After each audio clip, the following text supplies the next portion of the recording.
Good morning, student. How are you all? Hope you are all fine. Student, today I am going to teach you true vision of class 4th. Okay. Chapter 4. Chapter name is The Old Woman. Page number 30. Okay. Once upon a time, there were three brothers named Somu, Raghu and Ramu.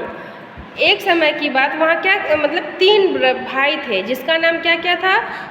उनका नाम सोमू, रघु और रामू था। They lived in A small village. वह एक छोटे से गांव में रहते थे। दे where honest and hard working. वह बहुत ही ईमानदार और परिश्रमी थे, कठिन परिश्रमी थे। Every day they would go to the forest to fell wood. वो क्या करते थे, प्रत्येक दिन वो लकड़ी में जाते थे, जंगल में जाते थे ताकि वो लकड़ी काट सके।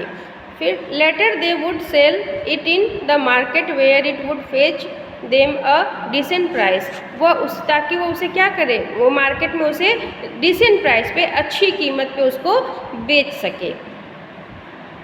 Thus their life continued in this manner. इस तरह उनकी लाइफ की जो रूटीन थी इसी तरीके से उनकी लाइफ जीवन लगातार चल रही थी। However, the brother were always sad and morose.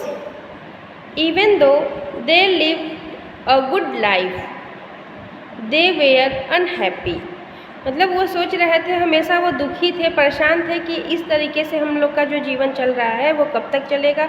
और उसके बाद वो क्या चाह रहे थे, उसके बावजूद वो क्या चाह रहे थे कि एक अच्छी लाइफ जीना चाह रहे थे। इसलिए वो क्या कर रहे थे, हमेशा दुखी में थे, वो खुश नहीं थे। ईच वन हैंगर्ड फॉर समथिंग और the other and would pine for it. One day while Somu, Raghu and Ramu were returning home from the wood carrying their bundle of logs, they saw an old haggard woman bent low with a big sack on her back. As they were kind and compassionate,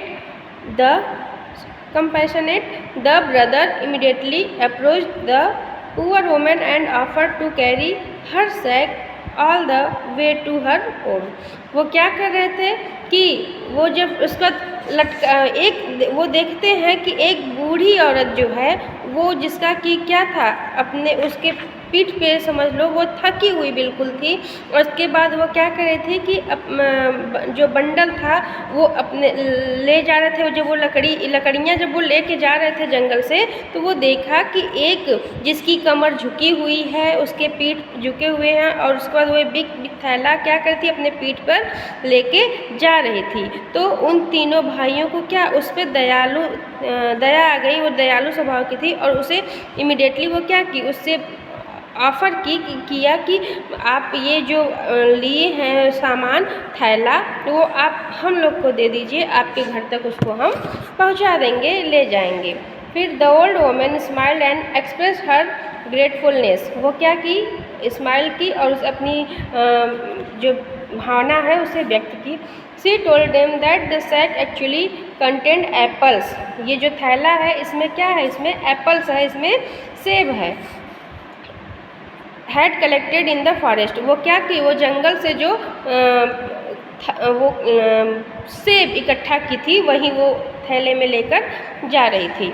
Somu, Raghu and Ramu took turn in carrying the sack and at last when they reach the women's home they were very tired Indeed.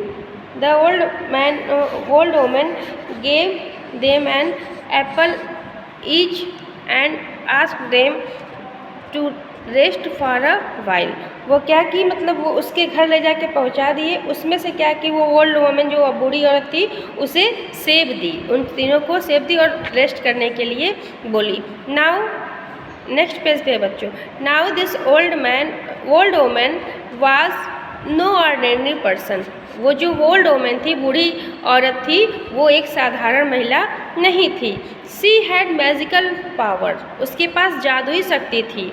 Please with the kind and selfless nature of the three brothers. मतलब ये जो इसका वो खुश होकर प्रसन्न होकर जो उन तीनों भाइयों का स्वभाव था दयालु और सेल्फनेस मतलब स्वार्थी पूर्ण नहीं था, तो उनका ये स्वभाव देखकर वो तीनों भाइयों का वो खुशी प्रसन्न थी। सी आस्क्ड देम, वो उससे पूछती है whether there was anything she could help them with as a reward. मतलब मैं इससे प्रसन्न होकर तुम्हें कुछ रिवार्ड पुरस्कार के स्वरूप में देना चाहती हूँ।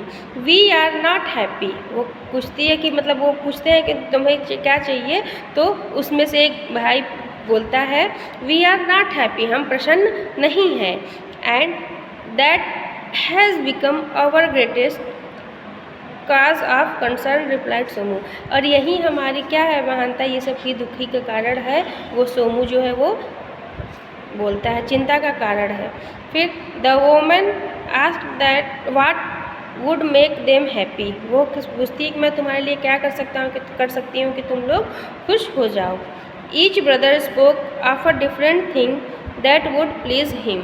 वो तीनों जो भाई थे वो अलग अलग अपनी जो इच्छाएं थी विभिन्न प्रकार के, वो उन्हें उस औरत को बताती है। ओके स्टूडेंट, मिलते हैं अगली ऑनलाइन क्लास में।